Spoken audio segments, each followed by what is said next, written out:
다 함께 찬양하시겠습니다.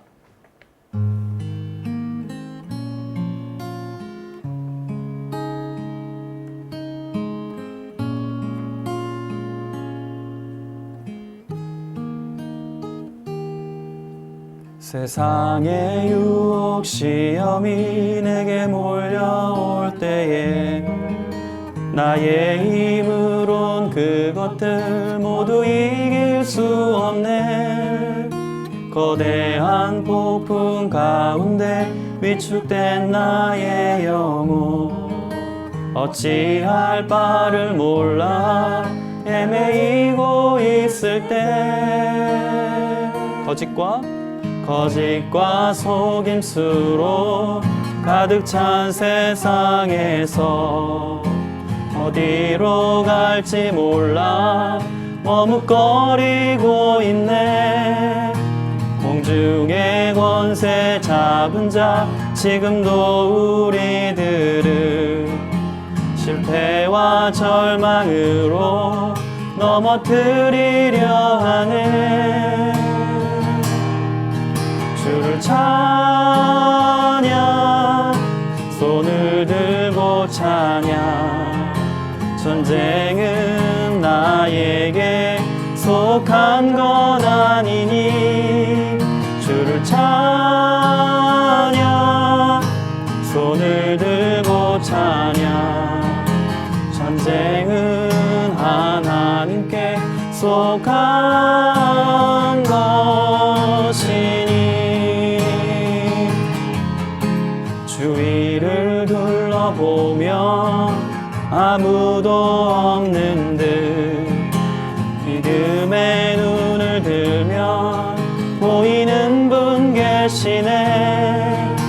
지금도 내 안에서 역사하고 계시는 사망과 어둠의 권세 물리치신 예수님. 주를 찬양, 손을 들고 찬양. 전쟁은 나에게 속한 것 아니니. 주를 찬양, 손을 들고 찬양. 전쟁은 하나님께 속한 것이니.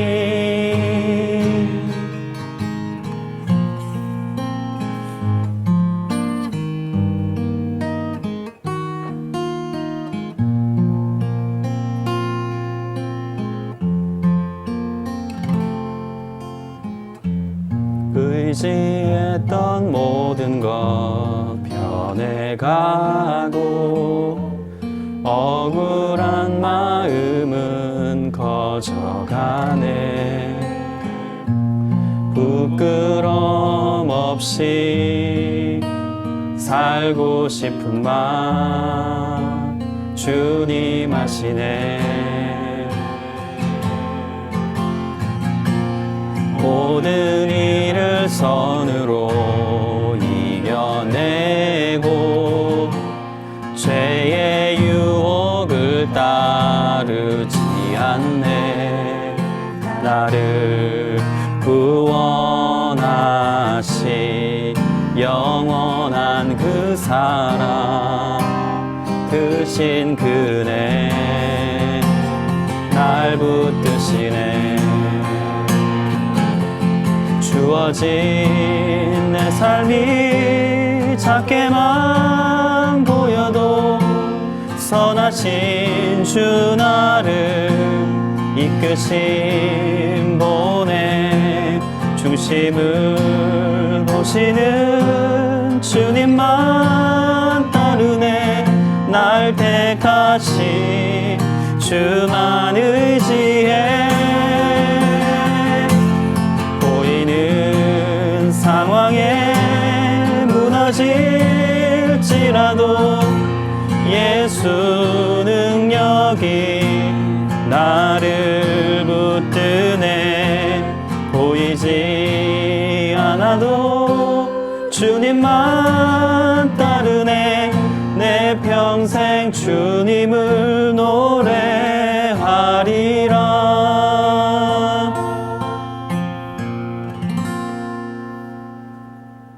수요사공예를 찾아주신 시청자 여러분, 벙커원 교우 여러분 반갑습니다. 이경은입니다. 안녕하세요.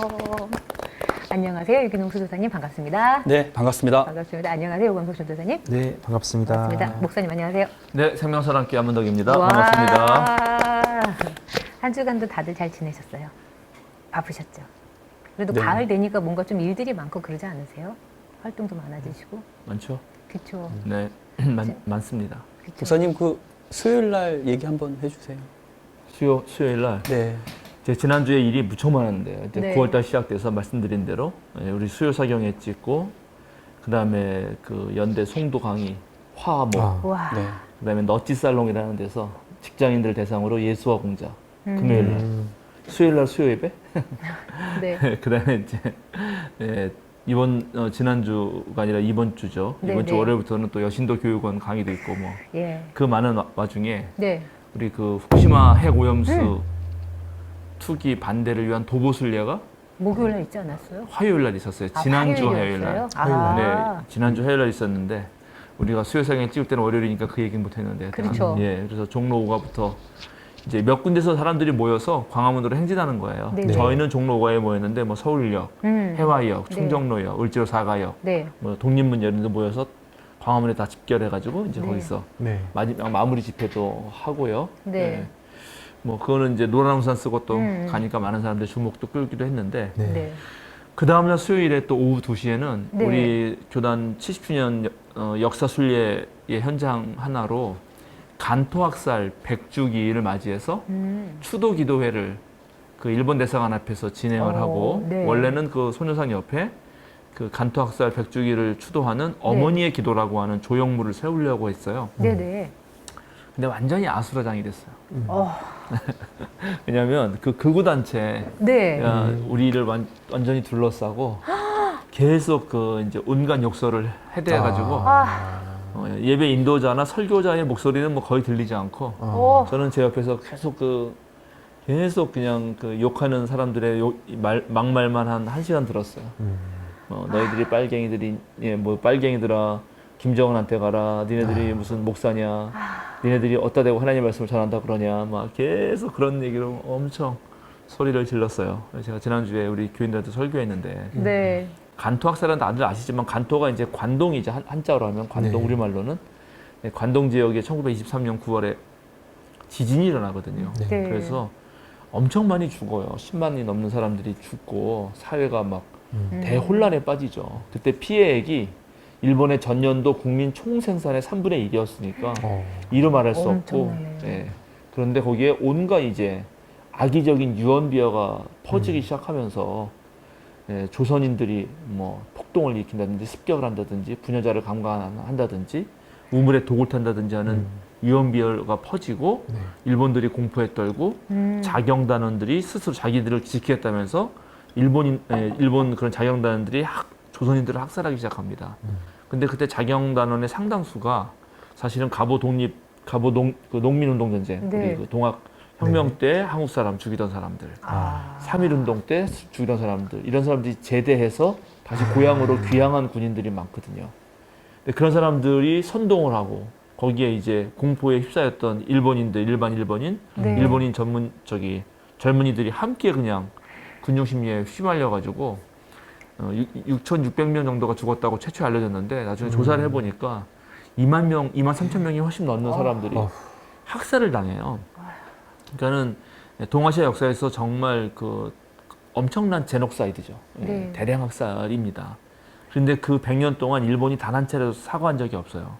그리고 우리 정부가 이 문제를 본격적으로 논의한 적도 별로 없어요. 그러니까 이제 그게 벌써 100년 전 이야기니까 예.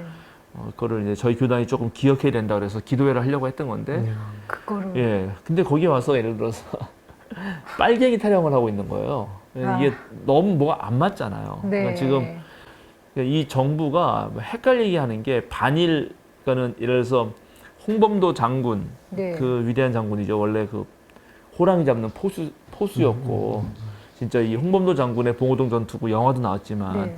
그걸 통해서 이 독립군들의 사기가 엄청 올라가고 이 독립군들의 저항이 달라지거든요. 근데 홍범도 장군 같은 경우는 1943년에 돌아가십니다. 1943년에 돌아가시는데 그때까지 아직 우리나라가 해방이 안 됐잖아요. 네. 그러니까 그 위성군 국회의원인가 뭐 대정부 질의에서 그때까지의 우리나라의 주적이 누굽니까라고 한덕수 총리한테 물어보죠. 기억나나요? 네. 당연히 일본 아니에요. 그런데 그 말에 대해서 정확하게 일본이다 이렇게 말을 잘 안 하고 일단 아시면서 뭘 그러냐부터 해서 이렇게 막 말을 빙빙 돌리고 계속 그러거든요. 그러니까 이제 일본 제국주의 시대에 일본이 벌인 전쟁 범죄에 대한 것도 정확하게 비난도 하고 비판도 하고 예. 그다음에 한국 전쟁의 아픔도 씻어야 되는데 그런 거랑 막 헷갈리는 거죠. 예, 그러니까는 지금 이 정부가 너무 이런 친일 행각을 보이고 또 공산주의의 하나의 포커스를 맞춰가지고 계속 이념 갈등을 부추기니까 가뜩이나 이제 신난 거죠. 극우가. 그리고 뭐 엊그제 스트레이트라고 하는 MBC 그 프로그램을 보면은 네. 지금 정부가 오히려 그런 정부의 보조금을 받는 자유촌명에게 국가의 돈을 주고 거기서는 극우 유튜버들을 무슨 뭐 미디어 자문단인가 뭐 네, 이런 걸로 맞아요. 끌어들여서 또 극우 유튜버가 막 아스팔트 위에서 막 그런 막말과 욕을 하고 또 막말과 욕을 해야 그 구독자가 많이 올라간다는 거예요. 참 이런 비상식적인 일들이 한국에서 벌어진다는 게 매우 안타깝고 슬픕니다, 진짜. 그래서 결국 이제 문제는 우리 국민 전체 상식 수준이 올라가야 돼요. 그래서 저렇게 말도 안 되는 그런 논리를 가지고 그냥 소리 지르는 거는 아무 그 뭐랄까 영향력을 못 미치도록 그렇죠. 그냥 정말 개소리처럼 들리도록 해야 되거든요. 네. 예, 그 도보슬리 할 때도 한 나이 드신 어르신이 술 잔뜩 드시고 우리를 계속 쫓아오면서 나는 어저께 노량수산시장 가서 회 잔뜩 먹고 왔다. 뭐 아무런 문제도 없다. 뭐 이재명 뭐 빨갱이 물러가라. 뭐 이놈들아 막 욕을 하는 거예요. 계속 이제 행진이 방해가 되니까 우리를 도와주던 이 정보관, 경찰관이죠. 네. 정보관이 네. 그분 붙들어다가 바로 옆에 그 종로 경찰서에 인계해줬어요. 그게 합당한 거거든. 예, 그러니까는 어떤 시민의 자유와 인권을 보호하고 그런 네. 좀 과도한 예를 들어서 반공 이데올로기에 장착되고 또 그렇죠 좀 너무 그 왜곡된 일종의 전쟁의 트라우마 속에서 그렇게 막 개인이 너무 심한 폭력을 막 행하려고 할 때 한국 사회 전체 분위기가 그런 사람이 이상한 사람이 돼야 되거든요. 네, 맞습니다. 예. 그런데 자꾸만 지금 우리 정부의 지금 현 정부의 가장 큰 문제는 역사적 왜곡이라든가 이런 다양한 정치적 지형도에서 계속 상식을 무너뜨린다는 거예요. 그래서 상식을 무너뜨린 거를 치유할 새도 없이 또 무너뜨리고 또 무너뜨리고 이렇게 되니까 우리 국민들이 이렇게 상식이 무너지는 것에 둔감해지는 거죠. 괜찮은 것처럼 생각한단 네. 말이에요. 근데 그렇게 하다가 이제 정말 공든탑이 무너지면 우리 사회가 한순간에 몰락할 수 있거든요. 이거는 되게 조심해야 된다. 그래서 이제 그걸 윤호수 도사님이 그 사실을 아시니까 나중에 기회 되면 그 우리 간토 추도 기도회를 한 게 CBS 뉴스에도 나와요. 살짝 보시면 또 네. 아실 수도 있습니다. 네, 오늘 알겠습니다. 아침에 학교를 잠깐 갔다 왔는데 거기 간토 그 거기 조형물, 네. 어머니의 기도. 예. 네. 여기 잔디밭에 옮겨져 있더라고요. 원래 네. 그 자리에 있었어야 되는데. 네, 그렇습니다. 그러니까 종로구청하고 서울경찰서가 허락을 안 했어요. 왜냐하면 지금 거기 다 정치 지형도가 지금 현 정부의 눈치를 볼 수밖에 없는 사람들이거든요. 예. 그러니까 사실 이거는 간토에서 정말 너무 억울하게 희생당한 우리의 선조를 기억하면은 그런 정치 이데올로기 상관없이 정신이 제대로 된 국가라면 국가 차원에서 이거를 기억해야 돼요. 국가 차원에서 조형물을 만들어야 네. 돼요. 우리 현충원이 있듯이 네, 네. 추도비를 만들어줘. 너무 슬픈 일이잖아요. 네. 일본 제국주의에 희생된 이런 정말 억울한 사람들의 마음을 국가가 위로해줘야 되는데 국가가 나서 반대하고 있으니 말이 안 되는 거죠. 그래서 지금 한신대 신대원에 가 있다고. 저 아직 신대원에 못 가봐가지고 답답합니다. 저 그날 조형물을 보지도 못해서 왜냐면 그 답답합니다. 트럭에다가 실어가지고 이제 그 제막식 네. 하려고 시험 덮어서 네. 이렇게 딱 내리는 거 해야 되는데 그 차를 온갖 경찰이 둘러싸고 이렇게 막아가지고 거기서 옛날 같았으면 진짜 이단 납치를 한바탕 하는 건데 요즘에 또 그러면 안 되잖아요. 안 또. 되죠. 그래가지고 그냥 좀 이렇게 시위 좀 하다가 네. 종로구청 가서 좀 이렇게 있다가 나는 또 수요기도에 가야 되니까 그냥 왔는데 하여튼 그런 일이 생깁니다. 얼른 제자리를 찾아갔으면 좋겠습니다. 네. 알 수 없는 법. 네. 알 수 없죠. 죄송합니다. 괜찮습니다. 네. 법이 있다고는 하는데 누굴 위한 법인지 요즘엔 도통 모르겠습니다. 네. 음. 좋아요. 그렇게 지내고 네. 있습니다. 네. 우리 진행할까요, 목사님? 들어갈까요? 예, 예. 들어가야죠. 들어가시죠. 그 지난번에 이제 우리가 자료 비평, 그러니까 네. 성경이 하늘에서 뚝 떨어지거나 하나님이 그냥 들려줘서 막 마구 쓴 게 아니라 네. 네. 이미 다양한 자료가 있었고 그 자료를 모아서 지금의 성경의 형태가 이루어지는 그런 과정이 있었다는 게 되게 중요합니다. 네. 그런데 그러면 그 자료가 맨 처음에 만들어진 그때 상황이 있을 거 아니에요. 네네. 그리고 그 만들어진 상황이 있다 하더라도 또 그것이 여러 사람의 입으로 전달되는 그 전승의 과정이 있을 거 아닙니까? 네. 이제 이걸 전승사라고 하고 또 전승사 비평도 있는데 그거는 너무 복잡해서 제가 일부러 그냥 안 합니다. 이건 일반인들 하긴 그러니까. 네. 그러면 그런 것을 이해한다면 우리가 어떤 말, 쓰여진 글을 이해한다는 게 뭔가를 잘 생각해 봐야 되거든요. 일단 네. 예를 들어서 이런 거예요. 글을 읽고 그 글 자체를 이해할 수가 있죠. 일단은 네. 글이 네. 이게 무슨 내용인지를. 그 다음에 한 걸음 더 나아가면 이 글을 왜 썼는지 그 글의 의도가 무엇인지도 알아야 하잖아요. 그래야 글을 제대로 이해하는 거거든요. 네. 만약에 오늘 어떤 사람이 와서 문이 열려 있네 이렇게 만약에 말했다고 쳐요.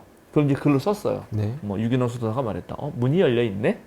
그러면 그거 자체를 글을 읽고 그 말이 무슨 뜻인지를 이해해야 되죠. 네. 네. 글씨를 모르는 사람은 이게 모르잖아요. 그죠? 문이 열려 있다는 말이 뭐지? 문도 모르고 열려 있다는 단어도 모르는데 일단 이해하죠.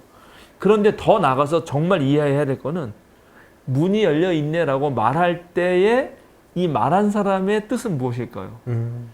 춥다는 건가? 문을 닫아줬으면 좋겠다는 건가? 아니면은 문이 열려 있으니까 혹시 뭐가 없어졌다는 얘기인가? 아니면 뭐 이런 뭐가 있을 거 아닙니까? 아, 네네. 그렇죠. 그렇죠? 네, 그럴 수 그러니까 있죠. 그 말을 제대로 이해한다는 거는 그게 어떤 상황에서 무슨 의도로 발설됐는지를 알아야 한다는 것입니다. 네. 그죠? 네, 그래서 맞습니다. 만약에 여기가 날씨가 추운데 방이 추운데 문이 열려 있네 이렇게 말을 했다면 네. 그죠? 예, 예. 그러면 이거 날씨가 추우니까 문을 닫아야겠다라는 네. 의도를 담고 문이 열려 있네 이렇게 말한 거 아니에요. 네. 네. 그래서 이제 요게 중요합니다. 어떤 쓰여진 글은 반드시 그 상황을 담고 있다는 거예요. 네. 요걸 기억하면서 네. 그러면 이제 많은 자료들을 가지고 와서 네. 성경이 만들어졌으면 그 자료가 어떤 상황을 담고 있는지를 알아야 네. 이 자료 가지고 있는 성경에 쓰여진 글을 제대로 이해할 거 아니에요. 네. 네. 그렇죠. 그렇죠. 그리고 그 상황은 상황이 이제 잘 이해하려면 이게 전달되는 과정도 알아야 되는데 전달될 때 어떠한 형식이 있으면 훨씬 더 전달이 잘 돼요. 그래서 이제 두 가지를 알아야 되는 거죠. 하나는 반드시 글은 상황을 전제한다는 거. 네.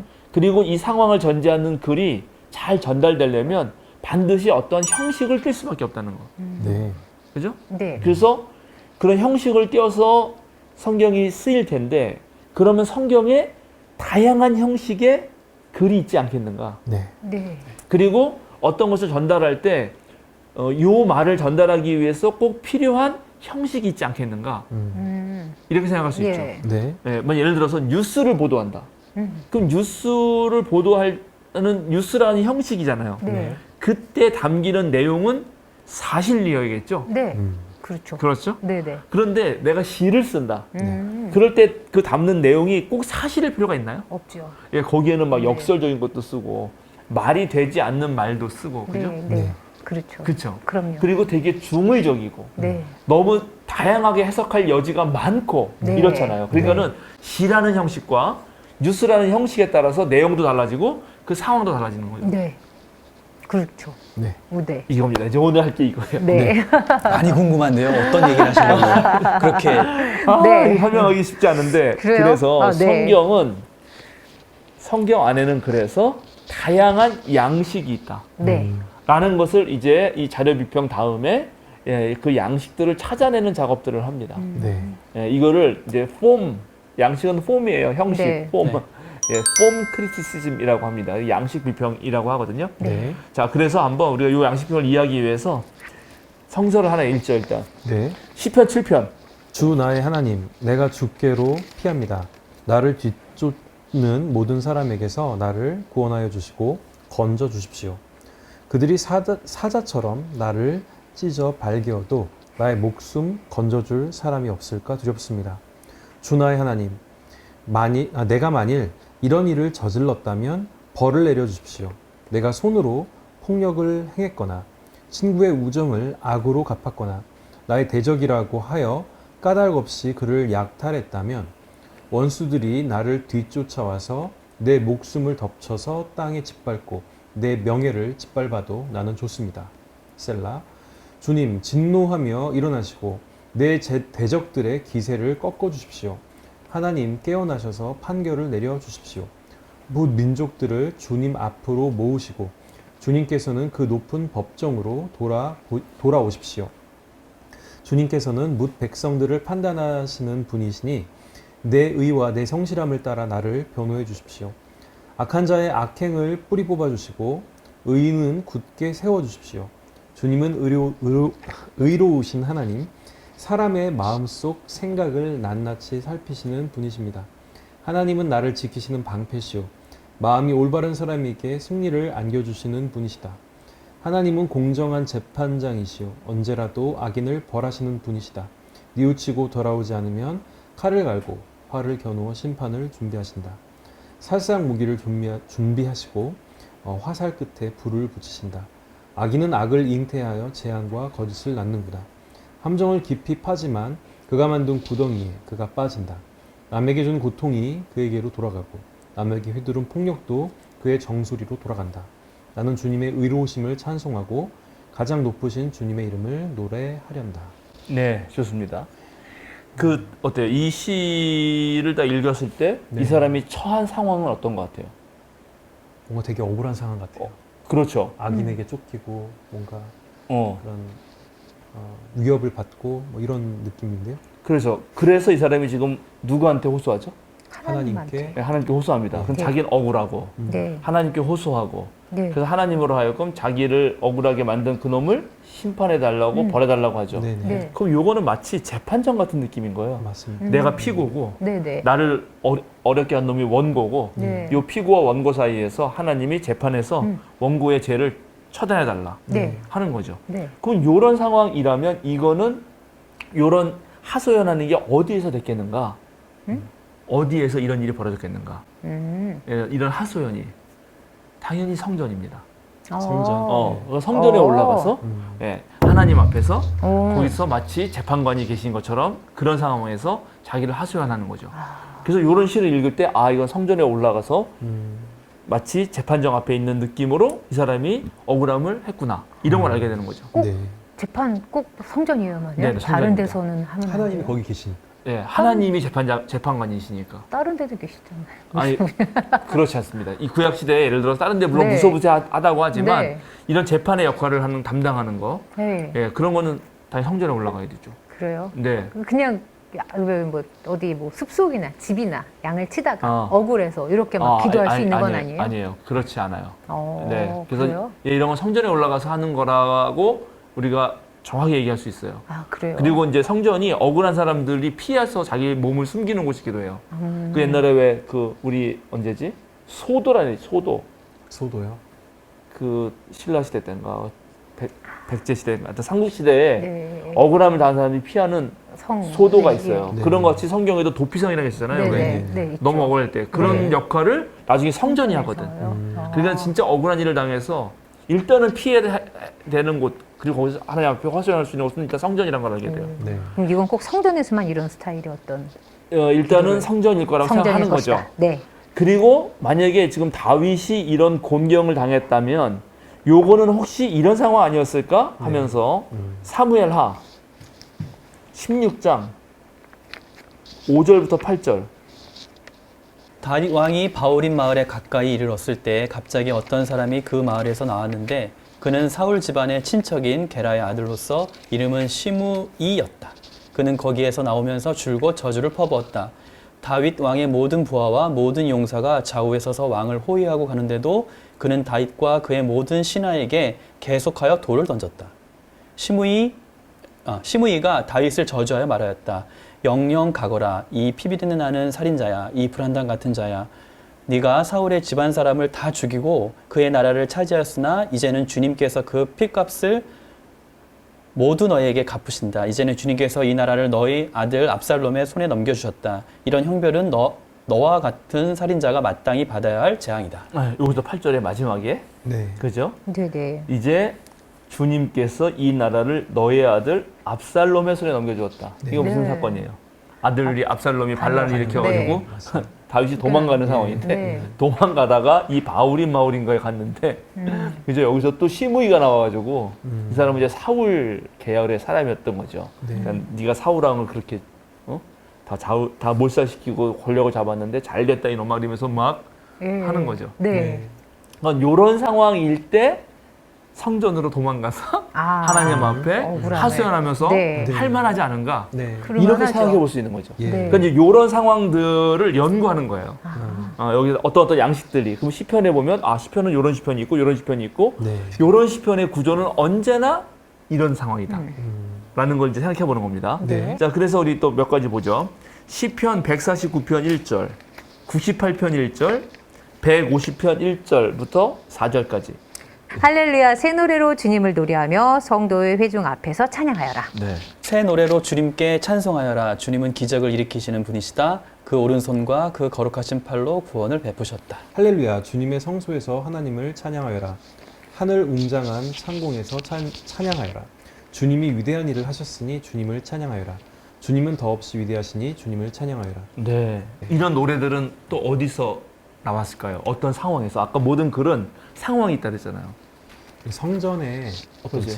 제의를 할 때, 그렇죠. 제사 지낼 때. 예, 제사 그러니까 지낼 이런 건 다 성전에서 제사 지낼 때 뭐 성가대가 성가대죠. 부르든 아니면 예배 인도자가 네. 예배 부름으로 부르든 그런 말이라는 거죠. 그러면 성전에 그런데 다 예배 드려 갈 거 아니에요. 네. 그럼 성전에 예배 들어갈 때 어떤 마음 자세도 필요하잖아요. 네. 그런 것도 성경에 있단 말이죠. 자, 시편 15편 읽어주세요. 주님, 누가 주님의 장막에서 살 수 있겠습니까? 누가 주님의 거룩한 산에 머무를 수 있겠습니까? 깨끗한 삶을 사는 사람, 정의를 실천하는 사람, 마음으로 진실을 말하는 사람, 혀를 놀려 남의 허물을 들추지 않는 사람, 친구에게 해를 끼치지 않는 사람, 이웃을 모욕하지 않는 사람, 하나님을 업신이 여기는 자를 경멸하고 주님을 두려워하는 사람을 존경하는 사람입니다. 맹세한 것은 해가 되더라도 깨뜨리지 않고 지키는 사람입니다. 높은 이자를 받으려고 돈을 꾸어주지 않으며 무죄한 사람을 해칠세라 뇌물을 받지 않는 사람입니다. 이러한 사람은 영원히 흔들리지 않을 것입니다. 네. 이런 것들은 전부 다 성전 제사와 연결되어 있다. 네. 당연히 그럴 거 네. 아니에요. 네. 그죠? 그럼 제사장 같은 경우도 내가 어떻게 제사를 드릴 때 제사장으로서 성전에 살아야 되는데 그럼 난 어떻게 해야 되지? 그럼 이런 구절들이 다 필요한 거죠. 그렇지 않겠습니까? 그러니까 당연히 이런 말들은 어떤 상황을 상정하고 있다는 걸 제가 보여드리는 거예요. 또 재밌는 것들이 있어요. 자, 잠언 16장 32절. 잠언 16장 32절. 다른 분은 16장 잠언 32절. 18장 13절. 18장 13절. 또 다른 분은 잠언 20장 18절. 노하기를 더디하는 사람은 용사보다 낫고 자기의 마음을 다스리는 사람은 성을 점령하는 사람보다 낫다. 네, 일단 좋고 그 다음에 18장. 13절입니다. 네. 다 들어보지도 않고 대답하는 것은 수모를 받기에 알맞은 어리석은 짓이다. 네, 또 다음. 계획은 사람들의 뜻을 모아서 세우고 전쟁은 전략을 세워놓고 하여라. 이런 말들은 어디서 나온 말일까? 노하기를 더디해라. 다 들어보지도 않고 말하는 거는 수모를 당한다. 뭐 계획 세울 때는 다 사람 모여서 좀 이렇게 잘 들은 다음에 해라. 학교에서요. 네, 가르칠 네, 네. 그렇죠. 이거는 왕궁에서 일하는 관리를 교육할 때 쓰는 말들입니다. 그렇죠. 네. 왕궁에서 이 사람들을 가르치거나 네. 또는 왕궁에서 일을 하려면 화를 벌컥벌컥 내는 사람들은 도대체 일을 못해요. 그러겠네요. 예, 그렇죠. 네. 그리고 뭐 예를 들어서 외교관 이런 역할을 해야 된다. 그러면 네. 사람들의 말 다 들은 다음에 얘기를 해야지 너무 섣불리게 판단했다가 큰일 나거든요. 그렇죠.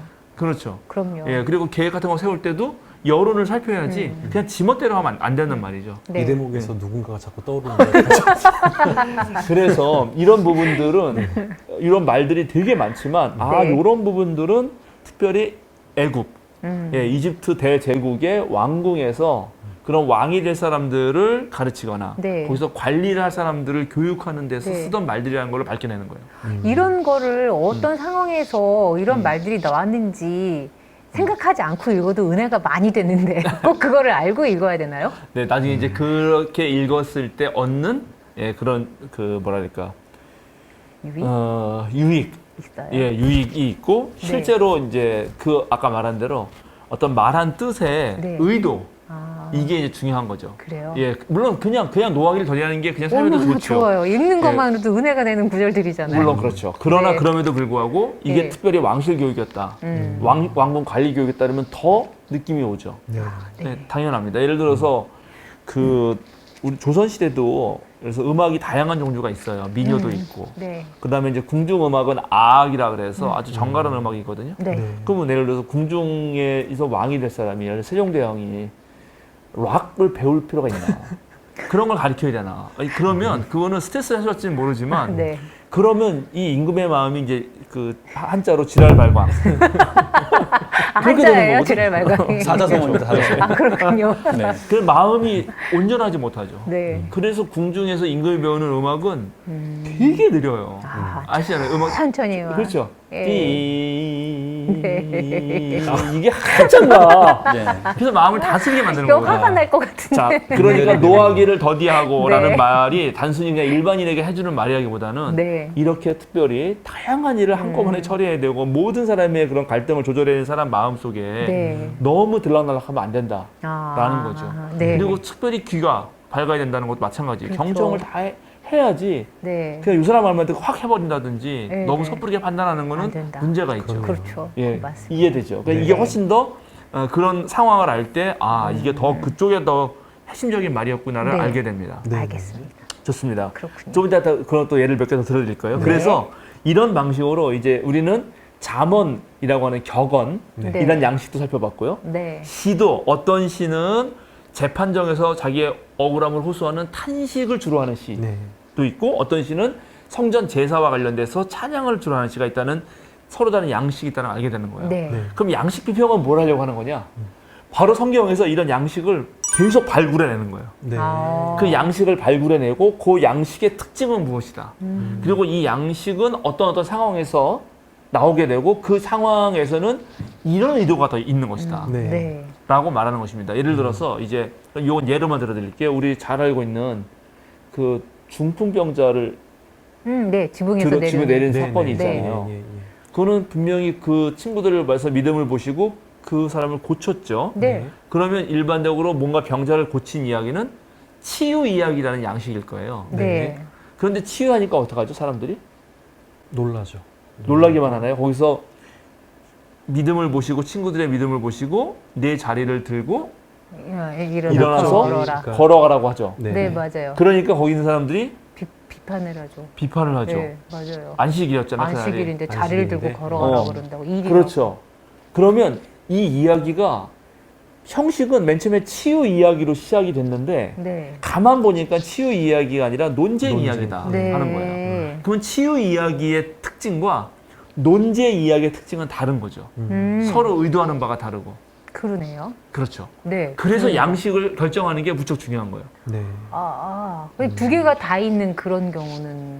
그러니까 그래서 그 중풍병자를 고친 이야기는 네. 치유 이야기에 포함시키잖아요. 아, 그래요? 오히려 논쟁 논쟁의 이야기에 소재가 되는 거죠. 예, 논쟁의 소재로 사용한 것 뿐이지 그래서 논쟁을. 치유 이야기는 대체적으로 주님의 권위, 네. 주님의 능력을 아. 예, 드러내기 위해서 네. 보여주는 것 또는 하나님 나라가 현실적으로 일어난다고 하는 것을 보여주는 것이지만 네. 논쟁 이야기는 하나님 예수님이 하나님 나라 운동할 때 이야기보다 훨씬 더 후대에 이제 예수님 다 돌아가시고 네. 부활하시고 그다음에 예루살렘은 포싹 망하고 네. 그리고 이제 사두개파 사라지고 에세네파 사라지고 젤로당 바리새. 사라지고 네. 바리새파만 위주로 남았을 때 바리새파가 새로 유대교를 재건하는 상황에서 하나의 유대교 소종파로 새롭게 등장하는 그리스도교와의 갈등. 갈등을 더 잘 보여주는 거죠.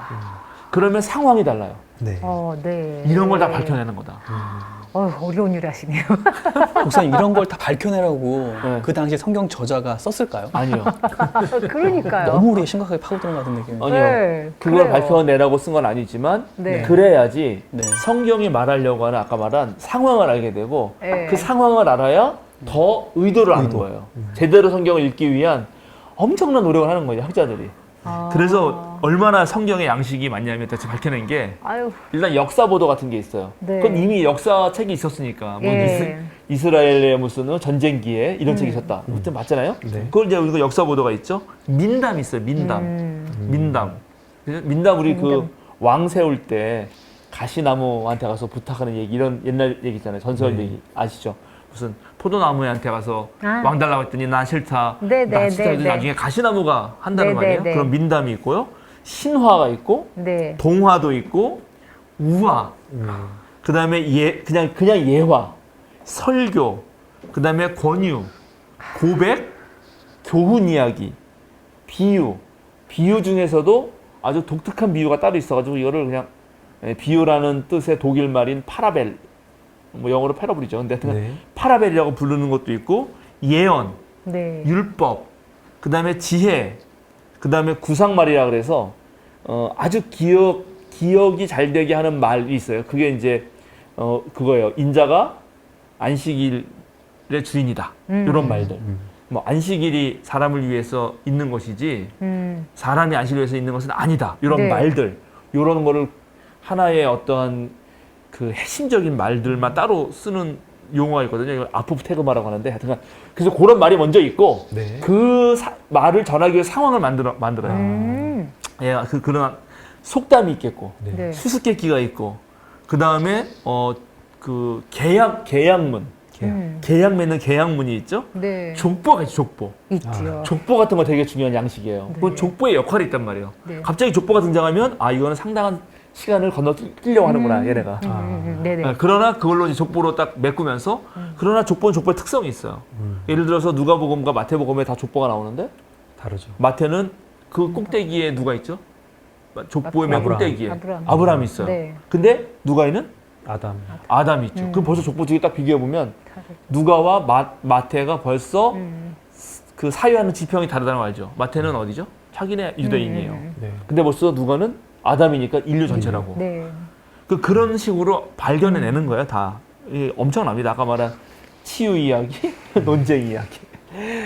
지금도 양식 비평을 연구하는 독일 학자들은 지금도 양식을 발견하고 있어. 놀라워라. 발굴해. 대단하죠? 그만 좀 네. 발굴하라고 말씀 좀 아, 이게 이렇게 일반 성도들이 이걸 꼭 그게 다 알아야 되나요? 아니요, 다 알을 필요는 없는데. 그쵸? 예. 네. 그러나 이제 제가 이제 이런 소개를 하는 거죠. 네, 이런 그래서 게 예를 있다. 들어서 소명설화, 소명을 받는 이야기가 있거든요. 네. 소명을 받는 이야기도 일정한 양식이 있어요. 예를 들어서 이제 그 야고바 이렇게 예, 두 번 부르는 게 두번 있거든요. 다 두 부르는 번 부르는 게 있어요. 그건 찾아볼까 그러면? 자, 창세기 46장 1절에서 3절. 이스라엘이 식구를 거느리고 그의 모든 재산을 챙겨서 길을 떠났다. 브엘세바에 이르렀을 때 그는 아버지 이삭의 하나님께 희생 제사를 드렸다. 밤에 하나님이 환상 가운데서 야고바 야고바 하고 이스라엘을 부르셨다. 야곱은 제가 여기 있습니다 하고 대답하였다. 하나님이 말씀하셨다. 나는 하나님 곧 너의 아버지의 하나님이다. 이집트로 내려가는 것을 두려워하지 말아라. 내가 거기에서 너를 큰 민족이 되게 하고. 네, 그렇죠. 네. 그쭉 이어지는데 요걸 딱 보면은 맨 처음에 상황 설명을 해요. 네. 네. 그리고 하나님이 등장하시고요. 네. 등장한 하나님께서 신적인 하늘의 신적인 어떤 존재가 등장해가지고 불러. 네. 근데 꼭 두 번 불러요. 네. 네. 그러면 이거에 대해서 사람이 대답을 해요. 네. 그래서 제가 여기 있습니다. 음. 예? 그리고 그러면 이 등장한 사람이 자기 소개를 해. 네. 나는 누구다. 네. 그리고 이렇게 하라고 지시해요. 네. 이런 몇 가지 특징이 있는 거예요. 상황을 묘사하고 그 다음에 네. 드러난 하늘의 존재가 두 번 부르고 그 사람을 그 다음에 그 사람이 그 부른 거에 대해 대답을 하고 네. 그 다음에 나타난 사람이 자기 소개를 하고 그 자기 소개를 한 사람이 이제 지시 소명을 내려요. 네. 네. 요게 어디에 나오냐? 사도행전. 자, 사도행전 찾아볼까요? 사도행전 9장 3절에서 6절. 사울이 길을 가다가 다마스쿠스 가까이에 이르렀을 때 갑자기 하늘에서 환한 빛이 그를 둘러 비추었다. 그는 땅에 엎어졌다. 그리고 그는 사울아, 사울아, 내가 왜 나를 핍박하느냐. 일단 거기까지. 자, 앞에 뭐 비추었다, 네. 땅이 엎어졌다 이런 게 다 상황 묘사죠. 상황 묘사. 네. 네. 그 다음에 이제 아까 말한 현현자가 누가 나타나서 두 번 부르죠. 네. 여기도 두 번 불러. 사울아, 사울아. 사울아. 자, 네. 계속. 그래서 그가 주님 누구십니까 하고 물으니 주님 누구십니까 하고 이제 물었어요. 묻죠. 네. 똑같죠. 그 다음에 나는 내가 핍박하는 예수다. 현현자가 자기 소개를 하죠. 네. 아까 그 야고보한테 나는 이스라엘 하나님입니다. 자기 소개한 것처럼. 네. 자, 그리고 네. 마지막. 일어나서 성 안으로 들어가거라. 내가 해야 할 일을 일러줄 사람이 있을 것이다는 음성이 들려왔다. 이렇게 딱 아는 거죠. 그러면 목사님. 이제 성경을 읽다가 두 번 불었다는 게 네. 단순하게 얘기하면 주의가 산만해가지고 한 번 불러서는 안 되니까 한 정신 번 더 차려라. 불러가지고 좀 정신 차리기 위해서 야 꼭 한 번에 꼭 대답 안 하니 뭐 그런 느낌으로 한 건 아닐까요? 글쎄 그건 모르죠. 그런데 놀랍게 이렇게 두 번 부른 것들을 찾아가지고 네. 이 형식을 가지면 이건 언제나 똑같이 뭔가 소명을 내리고 아. 뭔가 일을 시킨다라는 걸 알게 되는 거예요. 그래요. 하나님 저 두 번 부르지 마세요. 또 그래요. 이런 또 있습니다. 두 번 불렀는데도 대답 안 한 사람 혹시 있습니까? 사무엘이 네. 맞아. 어릴 때 계속 들리는데 자기가 그 뭔지 몰라가지고 맞아요. 계속 엘리를 찾아가죠. 자기 네. 엘리 그 뭐야 대사장이 이제 자기를 부르는 줄 알고 착각해가지고 그래서 그 나중에 알려주잖아요. 아 그러면 이제 주님 앞에 맞다. 요대로 하라고 얘기를 한단 말이죠. 대답할 때까지 두 번씩 부르시네요. 네, 뭐 그런 식입니다. 그래서 이런 거를 잘 찾아내는 게 중요하다. 네. 그래야지 성경을 읽을 때 세밀한 눈을 갖게 돼요. 네. 자, 그런 것 중에 하나가 대표적인 게 자, 요한복음 1장입니다. 너무 기니까 요한복음 1장. 다 읽긴 어렵고 요한복음 1장 1절부터 18절까지를 보면 여기 그 네. 양식이 있어요. 네. 이거는 이 양식을 뭐라고 부르냐면 로고스 찬가라고 불러요. 오. 그러니까는 초기 그리스도 교회에서는 예수님을 찬미하는 노래들이 있었어요. 네. 예수 네. 찬미, 예수 찬가예요. 네네. 예수 찬가 대표적인 게 우리가 잘 아는 게 빌립보서 2장. 너희는 이 마음을 품으라. 아, 그는 예수 그리스도의 마음이니 하고 딱 그다음 나오는 거 있죠. 네. 그는 원래 하나님과 한 분이셨지만 아. 하나님과 같이 될 것을 여기지 네. 아니하시고 그저 몸을 입고 이 땅에 네네. 오셔서 죽기까지 하셨는데 십자가 달려 죽으시고 뭐 쭉 있죠. 네네. 그게 그리스도 찬가예요. 네. 그런 비슷한 게 골로새서에 또 나와. 골로새서에 보면 그는 본래 하나님과 같은 형상이셨는데 네. 뭐 이러면서 네네. 이런 찬가들이 있거든요. 그러니까 네. 찬가 형식의 양식이 있는 거예요. 그러면 그 찬가 형식이 요한복음 1장 1절부터 18절에 있다고요. 그런데 보니까 자, 네. 쭉 나가다가 갑자기 6절에 네. 하나님께서 보내신 사람이 있었다. 그 이름은 요한이었다. 그 사람은 그 빛을 증언하러 왔으니 자기를 통하여 모든 사람을 믿게 하라는 것이었다. 그 사람은 빛이 아니었다. 그는 그 빛을 증언하러 왔을 따름이다. 해놓고 참 빛이 있었다. 네. 또 이렇게 나와요. 네네. 그래서 이 중간에 이게 껴든 것 같은 거야. 그래서 6절부터 8절을 빼버려 아예. 네. 없애버리고 그 다음에 또 쭉 내려가다가 15절 네. 거기엔 아예 가로가 쳐 있죠. 네. 요한은 그에 대하여 증언하여 외쳤다 이렇게 하면서 네. 네. 이것도 빼버려요. 어. 그리고 1절부터 18절에 즉 6절부터 8절을 빼고 15절도 빼고 다시 읽으면 네. 완벽한 그리스도. 예수님의 아. 로고스로 이해하는 빛과 생명의 말씀과 창조의 그 질서인 로고스로 이해하는 오. 하나의 완벽한 창가가 나옵니다. 네. 아. 그런데 여기에 그 중간중간 요한을 집어넣잖아요. 네. 그러면 이제 요한복음에서 이 세례 요한을 집어넣을 수밖에 없는 그 상황이 있었다는 걸 알게 되는 거죠. 네. 어떤 상황? 일단 그 예수님이 세례 요한의 세례를 어. 받고 이렇게 사역을 시작하시잖아요. 네. 그래서 그러니까 요한복음 그 저자가 요한 그 세례 요한과 어떤 밀접한 관련이 있다. 있다. 요한 공동체의 한 그룹이 뭐 이런 추측을 했어요. 그런 거죠. 그러니까는 아직도 요한을 빛이라고 생각하는 그룹이 요한복음서를 써낸 공동체 안에 있다는 거죠.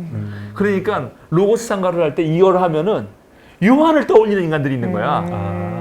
그러니까 원래 로고스 상가는 예수님을 위해서 만든 건데 네. 그걸 얘기하다가 갑자기 그 생각이 난 거지. 아 얘네들이 이것도 요한 생각하면 어떡하지? 요한은 아니야. 빛이 아니다. 요한은 빛이 아니야. 아니니까 빛을 증언하러 온 사람일 뿐이야라고 설명을 해줬다는 거죠. 네. 그러면 이제 이 찬가가 달리 보이죠. 아. 그리고 요한복음서 상황을 아는 거예요. 아. 그러면 이제 요한복음서를 읽을 때 아 요한복음서 내부는 이런 갈등이 있었겠네. 아. 요한의 제자들과 예수님의 제자들 사이에 모종애 아. 이러면서 이제 더 파악이 되는 거란 말이에요. 아, 성경이 네. 생생하게 살아온다는 말이죠. 이렇게 찾아내는 거예요. 음. 자, 그래서 이제 엄청난 양식들이 있는데 그 중에 중요한 양식들 같은 경우 몇 가지만 살펴보면 하나가 비유예요. 비유.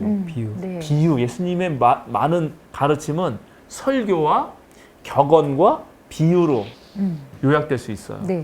그러면 비유가 왜 중요하냐? 그럼 비유를 찾아야 될 거 아니야. 비유 양식이 어떤지. 비유 양식의 대부분의 첫 번째는 특별한 머릿말이 있어요. 하늘나라를 뭐에 견줄까? 하늘나라는 이런 것과 같다. 네. 이렇게 생각하는 거 비유예요. 네. 다. 그거 완전히 정말 비유 형식이잖아요. 네. 그런데 물음을 던지면서 비유를 시작하는 경우도 있어요. 자, 누가복음서 15장 8절. 어떤 여자에게 드라크마 10잎이 있는데 그가 그 가운데서 하나를 잃으면 등불을 켜고 온 집안을 쓰며 그것을 찾을 때까지 샅샅이 뒤지지 않겠느냐. 지지 않겠느냐? 이렇게 막 말을 편하게 딱 한 건데 이게 바로 벌써 비유를 시작했다는 거예요. 네. 그러니까 이것도 비유에 딱 집어넣는 거지. 네네. 그 다음에 이제 아무런 말 없이 갑자기 어떤 사람이 있었는데 이렇게 시작하면 요거는 마치 일상의 어떤 이야기를 하는 것 같지만 비유예요. 아, 아니, 그런 거 진짜 많죠. 뭐 예를 들어서 누가복음 10장 30절? 예수께서 대답하셨다. 어떤 사람이 예루살렘에서 여리고로 내려가다가 강도를 만났다. 강도들이 그 옷을 벗고 때려서 거의 죽게 된 채로 내버려 두고 갔다. 그렇죠. 어떤 사람이. 네. 이렇게 하면 이게 진짜 그 사람이 있어서 실제로 이런 일을 당했다라고 생각하기 쉬운데 그 사람들이 이제 그렇게 듣겠지, 맨 처음에. 야, 내가 있잖아, 지난번에.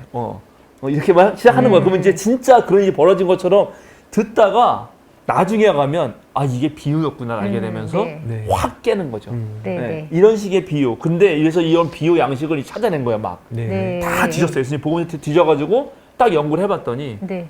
80% 이상이 하나님 나라와 관련됐다는 걸 알게 돼요.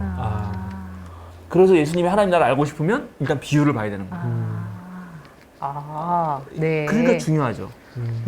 아시겠죠? 네. 네네네. 다들 뭐 그리고 그런 비유 중에 어떤 거는 정말 하나님 나라를 더 쉽게 설명하려고 한 것도 있는데 어떤 비유들은 너무나 특이해서 특별히 일상생활을 얘기하려는 것들은 그냥 일상적인 거예요. 네. 그런데 일상적이지 않은 같은 느낌이 주는 비유들이 있는 거예요. 네. 뭐 예를 들어서 야근 청지기의 비유. 기억나시죠? 네, 누가에만 기억나요. 나오는 네. 불의한 청지기. 네, 네. 주인한테 이렇게 소문이 막 나펴들어 갔다가. 잘릴 뻔하니까 사문서 위조하고 네, 맞아요. 주인의 돈을 횡령하고 뭐 이렇게 했는데 네, 네. 갑자기 주인이 칭찬을 해버려. 네, 맞아요. 이게 뭔가 네. 이렇게 충격 먹는 거 이런 비유들이 있어요. 예, 네. 그런 비유들은 사실은 비유 중에서도 그 당시 가지고 있던 사람들의 어떤 고정관념, 하나님 나라에 대한 잘못된 이해를 깨트리고 싶을 때 예수님이 그런 이야기를 쓰신다는 걸 알게 됩니다. 네. 선한 사마리아 사람의 비유도 대표적인 거고요. 그 다음에 포도원 품꾼의 비유 같은 것도 그런 거예요. 충격 네, 네. 먹어요. 그렇죠. 그렇죠. 맞아요. 네. 다 충격이에요. 이제 그런 거 나중에 막 토론할 수밖에 없는 거 우리가 네. 수요사 경영 때 많이 했습니다. 네. 그런 충격의 대표적인 것이 이제 그 저거죠. 그 구약으로 가면은 요나 이야기 같은 것도 그렇고. 네. 요나는 그렇죠. 예언자인데 하나님 말도 안 듣는 그쵸. 예언자. 정선생님이 제일 싫어하는 요나. 내가 제일 좋아하는 영화. 그 다음에 이제 구약의 그 나단이 다윗한테 가서 네. 그 어린 양 뺏은 네. 이야기 알죠? 네. 어린 암양을 가난한 사람이 기르는 때 네. 그런 거 그냥 자연스럽게 이야기 시작하는 거죠. 아, 이거님 제가 이제 우리 마을에 뭐 어린 양 키우는 뭐 이렇게 시작했는데 네. 뭐 그냥 다윗이 그냥 얘네 잘 듣잖아요, 편하게. 네. 그다음 뭐 열을 내잖아요. 네. 그 자식 잡아 죽여낸다고 막 화를 막 내는데 그렇죠. 그게 너야? 그게 나는 엄청난 충격이죠. 이런 네. 식의 비유, 이런 게 있습니다. 그런데 이런 거 말고도 또 이런 게 있어요. 자, 요한복음 6장 35절. 예수께서 그들에게 말씀하셨다. 내가 생명의 빵이다. 내게로 오는 사람은 결코 줄이지 않을 것이요 나를 믿는 사람은 다시는 목마르지 않을 것이다. 네, 8장 12절. 예수께서 다시 그들에게 말씀하셨다. 나는 세상의 빛이다. 나를 따르는 사람은 어둠 속에 다니지 아니하고 생명의 빛을 얻을 것이다. 네, 10장 9절. 나는 문이다. 나는 그 문이다. 누구든지 나를 통하여 들어오면 구원을 얻고 드나들면서 꼴을 얻을 것이다. 11장 25절. 예수께서 마르다에게 말씀하셨다. 나는 부활이요 생명이니 나를 믿는 사람은 죽어도 살고. 15장 5절. 나는 포도나무요 너희는 가지다. 사람이 내 안에 머물러 있고 내가 그 안에 머물러 있으면 그는 많은 열매를 맺는다. 너희는 나를 떠나서는 아무것도 할 수 없다. 이게 이제 이런 거. 네. 네. 나는 뭐다. 나는 네. 뭐다. 네. 이거를 계시단문이라고 그래요. 아, 예. 이건 이제 계시라고 하는 또 형식인 거죠. 양식이 있는 거예요. 이거를 보면 복음서하고는 완전 다르죠. 복음서에서 예수님은 하나님 나라가 왔다는 것을 보여주는 그런 예언자예요.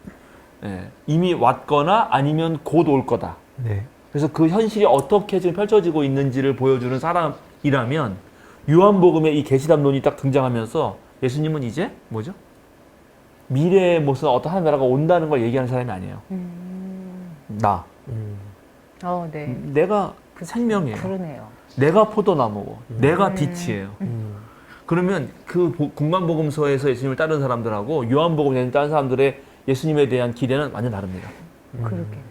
그렇죠. 네. 그렇죠. 예. 그렇죠. 공간복음서 사람들은 미래, 곧 다가올 하나님 나라를 기대할 거예요. 근데 요한복음 사람들은 지금 여기서 하나님하고 있으면 하나님 나라 이미 이루어지는 거예요. 난 하나님하고 같이 있는 거예요. 그러네요. 완전 크게 다르죠. 다르네요. 네. 예, 그러니까 이런 것들을 밝혀낼 수 있는 것이 양식 비평부터 시작되는 거죠. 음. 자, 이제 마지막으로 양식 비평에서 진짜 그 꽃을 볼 수 있는 것이 마가복음 4장입니다. 이건 마가복음 예전에 4장. 수요사기 강의 때 한번 했는데 네. 그래도 한 번 더 이제 네. 우리 비유만 읽으면 좋으니까 3절부터 8절. 잘 들어라. 씨 뿌리는 사람이 씨를 뿌리러 나갔다. 그가 씨를 뿌리는데 덜어는 길가에 떨어지니 새들이 와서 그것을 쪼아 먹었다.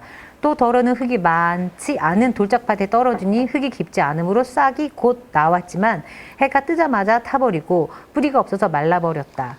또 덜어는 가시덤불 속에 떨어지니 가시덤불이 자라 그 기운을 막아버려서 열매를 맺지 못하였다. 그런데 덜어는 좋은 땅에 떨어져서 싹이 나고 자라서 열매를 맺었다. 그리하여 30배, 60배, 100배가 되었다. 자, 이거는 무슨 양식은 이 양식은 뭡니까? 비유? 비유죠. 네. 자, 일단 이제 벌써 알았잖아. 나 네. 이제 비유. 옛날에 몰랐을 때 이게 뭐지? 자, 비유는 80%가 주제가 뭐라고요? 하나님 나라요. 저 이거 하나님 나라 비유죠, 그러면. 네. 이것도 하나님 나라예요? 네. 그렇게 이해할 수 있잖아. 네. 네. 그럼 이게 무슨 얘기예요? 네? 무슨 얘기냐고. 하나님 나라가 이렇다는 거잖아요. 네. 무슨 얘기냐고. 그래서 그래서 좋은 땅이라는 이 비유의 의도. 의도. 예수님이 이 말씀을 하나님 나라 비유를 한 건데 네. 그럼 하나님 나라가 어떻다는 거냐? 내가 얘기해 좋은 봅시다. 밭이 되어야 된다. 여긴 그거예요? 그러니까 내가 좋은 밭이 되어야 된다? 그러니까 너희들이 좋은 밭이 되어라? 네네. 좋은 밭이 되어라. 저는 지금 이스라엘이 응. 되게 돌짝밭이다 이런 얘기를 하고 싶었던 것 같아요, 예수님께서. 돌짝 너희들 이거는 그래 여기 뒤에 여기 이제 유견수냐면 뒤에 집중해서 네. 그리고 여기는 앞에 집중해가지고 너희는 길가나 그럼 난 돌짝밭이냐 다른 뭐 거예요. 중간 얘기해서 중간 좀 중간 다른 거 있습니다. 좀 다르습니다. 중간 얘기하십시오. 저는 농부의 입장에서 농부 입장에서 이 돌짝밭이든 어디든 떨어질 수 있으니까 상심하지 말고 씨를 뿌려라. 씨를 계속 뿌려라. 네. 씨를 뿌려라. 네. 좋아요.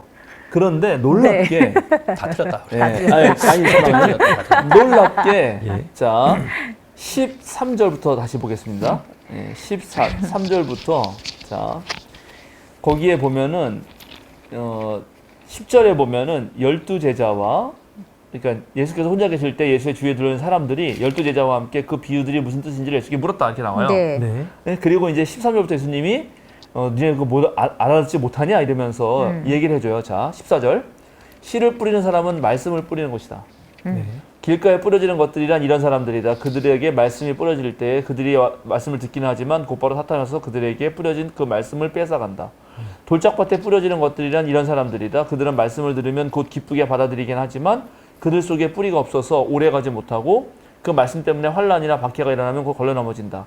가시덤불 속에 뿌려지는 것들이란 달리 이런 사람들을 가리키는데 그들은 말씀을 듣기는 하지만 세상의 염려와 재물의 유혹과 그 밖에 다른 일에 욕심이 들어와 말씀을 막아서 열매를 맺지 못한다.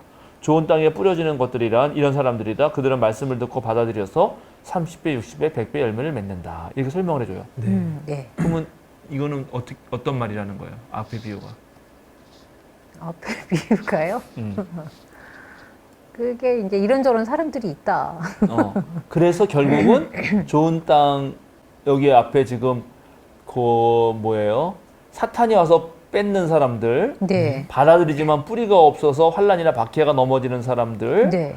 재물의 유혹, 세상의 염려, 그 밖에 다른 일에 욕심이 들어서 말씀을 막으려고 열림에 맺지 못한 사람이 되지 말고 말씀을 듣고 30배, 60배, 100배 열매를 맺어라 라고 듣기가 제일 좋죠. 네. 네. 네. 그래서 그렇게 하면 이제 유기농 수도사님의 네. 해석으로 이해하게끔 되어 있어요. 네. 누구나 이걸 읽으면. 네. 그러면 정말 예수님이 그 얘기를 가지고 요런 얘기를 하려고 이 비유를 한 거냐? 아니다. 아니다라는 거예요. 아니다. 자, 이래서 너무 이게 쉽다? 양식 비평이 대단한 건데 왜냐하면 여기 일단은 그 해설에 보면 씨를 뿌리는 사람은 말씀을 뿌리는 것이다 할 때 말씀이란 말이 계속 나오죠. 네. 네. 복음을 선포하는 일을 가지고 말씀을 뿌린다라고 해석하는 거는 네. 예수님은 하신 적이 없어요. 마가복음서에는 여기밖에 안 나와요.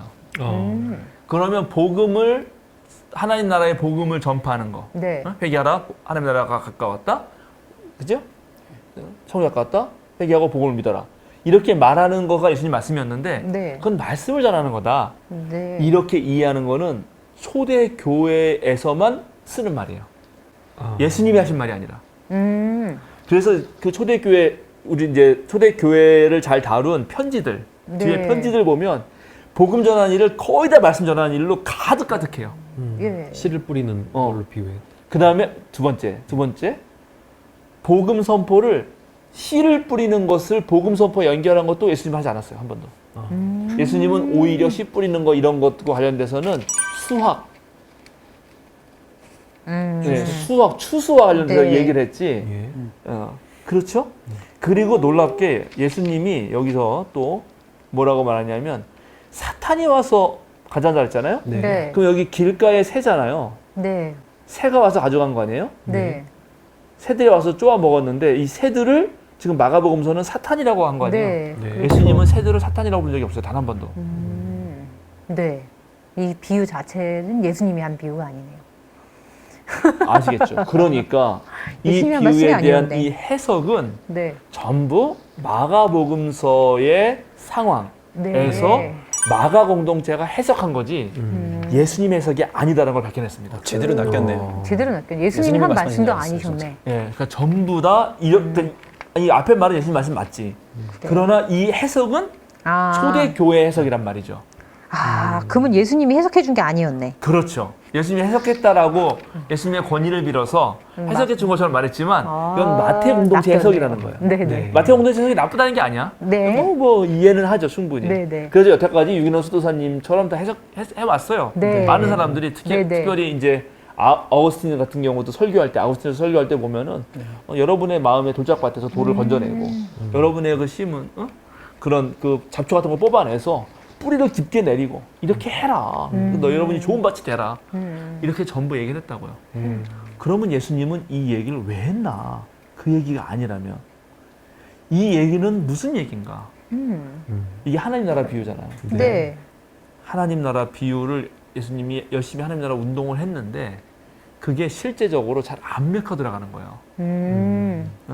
바리새파, 사두개파, 헤롯 당원들에게 계속 저지를 당하고 심지어 예수님의 가족들까지 와서 반대. 미친놈이라 그러고 네. 막 이래요. 네. 그래가지고 이게 아까 말한 대로 어떤 것은 새가 쪼아 먹어버려. 그냥 바로 그냥 없어져 버려. 네. 하나님 나라 운동을 했는데 네. 네. 어떤 것은 좀 자라다가 열매도 못 맺고 그냥 시들시들 해버리고 네. 뿌리가 깊지 않으니까 자라다가 어떤 거는 그래도 꽤 오래 자랐는데 가시 열매를 못 해요. 네. 네. 네. 그 전부 이제 실망하는 거예요. 예수님 따르는 추종자들이. 네. 네. 그때 예수님이 좋은 땅 있다. 아니다라는 거야. 아니다. 자, 우리가 농부가 아까 씨를 뿌리러 나갈 때 농부의 기대는 정말 그렇지 않느냐. 어떤 것은 이렇고 어떤 것은 이렇고 어떤 것은 이렇지만 결과적으로는 어떻게 한다? 나중에 엄청난 수확을 하지 않느냐. 네. 결국은. 그러니까 지금 조그만 실패가 있다 하더라도 하나님 나라의 희망과 꿈을 버리지 말고 우리가 농사 지을 때 다 배웠지 않느냐. 농사지을 다 경험했지 않느냐. 모든 시가 다 성공하는 건 아니다. 네. 그러나 결국은 놀라운 성공이 온다. 그러니 하나님 나라의 희망을 버리지 말고 끝까지 하나님 나라 운동을 하자라는 비유로 말씀하신 거예요. 오, 그랬어요. 네. 그런 거예요. 맞췄어, 얻어 걸렸어. 그러니까 살짝 이경원 전사님의 생각이 제일 예수님 생각에 가까웠던 그거 거죠. 비슷했어. 소화를 좋습니다. 뒷걸음치다가 쥐밟았네. 맞아요. 두 분과 다른 거 하려다가. 그래서 이런 것을 밝혀내는 것이 네. 대단히 대단한 거죠. 특별히 아, 그래서 네. 여기 보면은 그 원어로 보면은 여기는 뭐라고 말하냐면은 덜어는 길가에 떨어지니 새들이 그것을 쪼아 먹었다 이런 식으로 써놨지만 덜어는이 아니에요. 하나야 하나 단수예요. 아, 또 덜어는도 또 단수야. 또 그다음에 덜어 가시던 물도 또 단수거든요.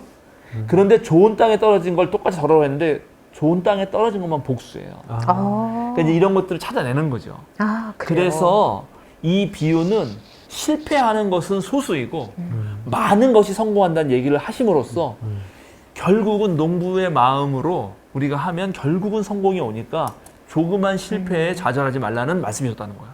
그거를 갖다가 이 마가 공동체는 이렇게 샥 바꿨네요. 그렇죠. 그래서 이거를 이런 양식 비평적 관점 없이 쭉 읽어버리면 우리는 전부 마가에 속아가지고 네. 예수님이 원래 하려던 말씀을 놓친다. 근데 네. 우리는 지금 이제 예수님이 하신 말씀의 뜻도 이해하고 네. 마가 공동체가 자기네 상황 속에서 해석한 것도 이해하는 거죠. 네, 그렇죠. 그렇죠. 두 개를 다 이해할 이제 수 두 개를 다 있죠. 이해할 수가 있게 되는 거죠. 네. 성경을 읽는 게 훨씬 더 풍성해진 거죠. 예, 이것이 대단한 거고 네. 이제 양식 비평이 앞으로 이렇게 시작했기 때문에 앞으로 나오는 모든 비평의 바탕이 돼줍니다. 네. 그래서 이제 앞으로 나오는 수사 비평 같은 것도 수사학적 단위를 끊어요.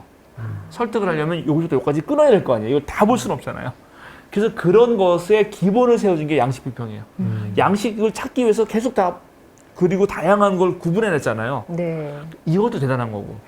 그 다음에 이제 이거를 구분해내서 봤더니 이런 양식을 아까 자료 비평 모았듯이 양식들을 모아가지고 하나의 복음서라고 하는 긴 아주 그 어떤 장르가 나타났는데 이 장르가 그냥 장르를 만든 사람 최종 편집자는 양식들을 모은 것만은 아니구나.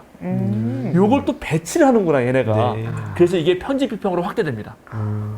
그리고 그 편집 비평으로 확대되는 것에서 요거를 편집을 이렇게 할 때 그 의도를 더 기가 막히게 효과적으로 전달하기 위해서 엄청난 문학적 기법도 쓰는구나. 네. 해서 문학 비평으로 발전하고요. 네. 그다음에 그 양식들을 찾으면 그 양식들의 뒤에 삶의 배경이 등장한다 그랬죠. 네. 네. 그러면 그 뒤에 등장하는 삶의 배경들의 사회는 어떤 사회였나?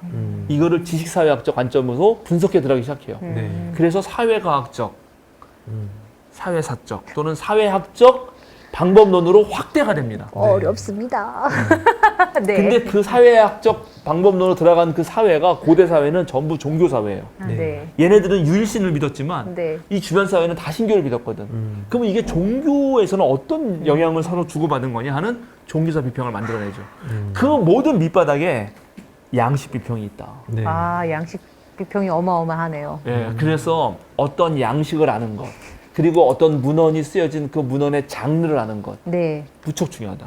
이걸 시로 읽느냐, 소설로 읽느냐, 네. 이것을 설득하는 강조 용법으로 읽느냐, 아니면 사실 보도의 뉴스로 읽느냐. 너희 손이 범죄하거든, 오른손이 범죄하거든 잘라버려라. 이거를 뉴스의 사실 보도나, 그 다음에 율법 격언으로 읽으면 다 손 잘라야 돼요. 그렇죠. 그런데 죄를 짓지 말라는 걸 강조하는 용법을 읽으면 손을 안 잘라도 돼. 그 다행이다. 그렇죠. 그 성경을 네. 잘 읽어야 돼요. 그렇네요. 자, 우리 마지막으로 하나만 읽고 마칩시다. 네. 마가복음서 1장 16절에서 20절. 마가복음서 1장 16절에서 20절입니다. 읽어주세요. 예수께서 갈릴리 바닷가를 지나가시다가 시몬과 그의 동생 안드레가 바다에서 그물을 던지고 있는 것을 보셨다. 그들은 어부였다. 예수께서 그들에게 말씀하셨다. 나를 따라오너라. 내가 너희를 사람을 낚는 어부가 되게 하겠다. 그들은 곧 그물을 버리고 예수를 따라갔다. 예수께서 조금 더 가시다가 세베대의 아들 야고보와 그의 동생 요한이 배에서 그물을 깁고 있는 것을 보시고 곧바로 그들을 부르셨다. 그들은 아버지 세베대를 일꾼들과 함께 배에 남겨두고 곧 예수를 따라갔다. 네. 이 얘기를 읽으면서 우리가 이제 사람마다 느끼는 게 다를 거예요. 근데 뭐에 감동을 받을까요? 그동안 많은 학자들은 이걸 읽으면서 야, 제자들이 즉시 따라가는구나. 선생님이 부르면 즉시 따라가는구나. 그래서 제자도라고 하는 거는 즉시 일말에 망설임 없이 네. 제자도의 아주 모범을 보여주는 거라고 다들 해석해 왔어요. 맞아요. 그런데 복음서가 그리스 로마 전기의 전형이다. 이렇게 이해를 하면은 그러면 이 본문도 달리 읽혀요. 달리 읽힌다고. 네. 그런 식으로 읽히지가 않아요. 왜? 그리스 로마 전기라면 거기에는 한 인물에 집중해요. 그러니까 관심은 집중되는 그 인물에게만 있어. 그러면 이 복음서는 누구에게 집중할까? 예수님. 그럼 이건 예수님에게 집중해야 되는 거예요. 네. 근데 그동안 우리는 이걸 예수님에 집중한 게 아니고 곧바로 따라간 제자들에게 집중했죠. 집중했죠. 왜냐하면 네. 우리가 그래야 되니까. 맞아요. 그래서 만약에 제자들에게 집중하지 않고 그리스 로마 전기라는 장르라는 네. 것을 받아들이고 이걸 읽으면 제자들의 그런 즉각적인 따름보다도 이렇게 따라오게 하시는 예수님의 권위가 더 중요한 거예요. 아, 거꾸로 느껴지네요. 아시겠죠? 네, 네. 네. 그래서 이 본문을 하나 이해하는데도 이 문학 장르가 어떠냐, 네. 양식이 어떠냐에 따라서 아. 이렇게 강조점이 달라진다. 오. 의도가 달라진다. 아까 말한 대로 네. 어떤 똑같은 내용을 가지고도 그거를 뉴스에서 보도하는 거하고 드라마에서 얘기하는 거가 다르게 느껴지듯이. 네. 근데 이렇게 다양한 방식으로 이해하는 것이 성경을 읽을 때 훨씬 더 다양하고 풍성하게 읽을 수 있게 된다 네. 하는 거죠. 네. 그래서 성경이 재미가 없지가 않고 너무나 다양하니까 매번 재밌는 거예요. 매번 재밌기도 네. 하지만 매번 어렵기도 합니다. 근데 이제 많은 분들이 다 안다고 생각하고 예. 뭐 또 아는 건데 이거 안 그쵸. 읽는 이유가 바로 이런 재미를 못 느끼기 때문에. 그렇습니다. 마치겠습니다. 네. 자, 오늘 좀 어렵지만 그래도 네. 얘기해 보시죠. 마지막에 이제 알려주신 16절에서 20절 그 사이를 봤을 때 저도 이제 예수님께 집중해서 도대체 이 예수님이라는 분이 어떤 분이시길래 이 제자들이라는 사람이 바로 따라갔을까라는 것처럼 저도 항상 궁금한 사람이 되겠습니다. 응? 네, 재밌는 결론입니다. 역시 본인의- 수녀님다워요. 본인의 권위를 높여주겠다. 네. 네. 말하면 바로 따라올 수 있도록 매력적인 네. 사람이 되겠다. 아주 그런 사람. 아주 좋다. 야망이 크십니다. 희망이라고 네. 불러주십시오.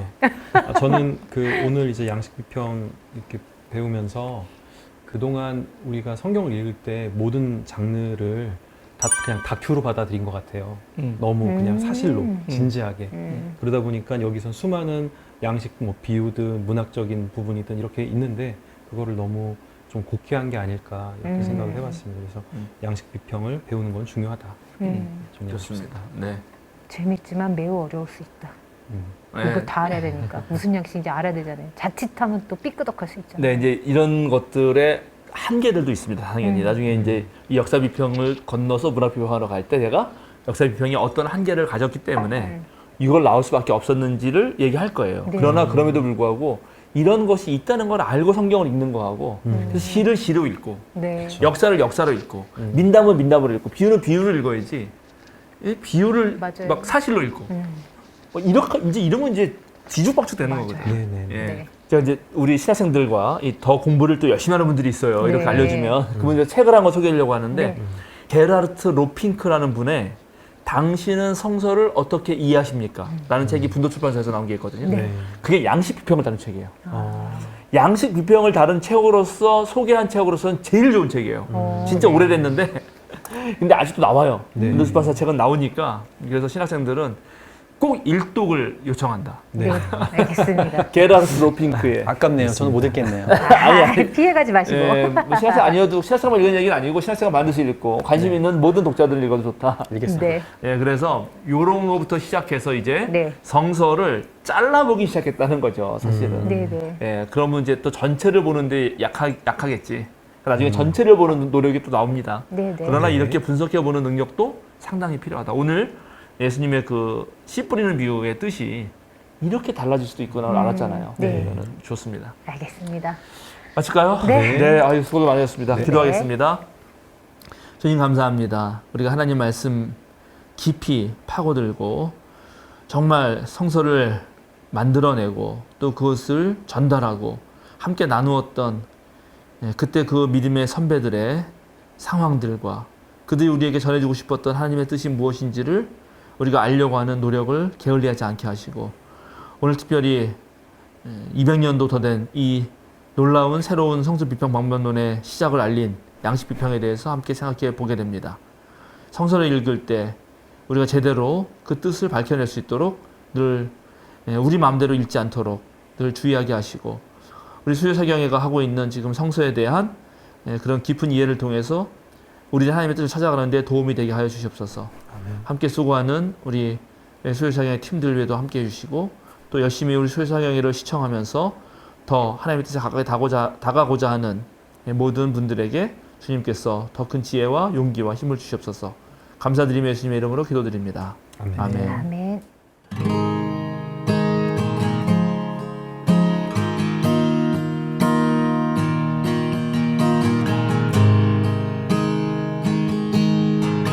주위를 둘러보며 아무도 없는 듯 믿음의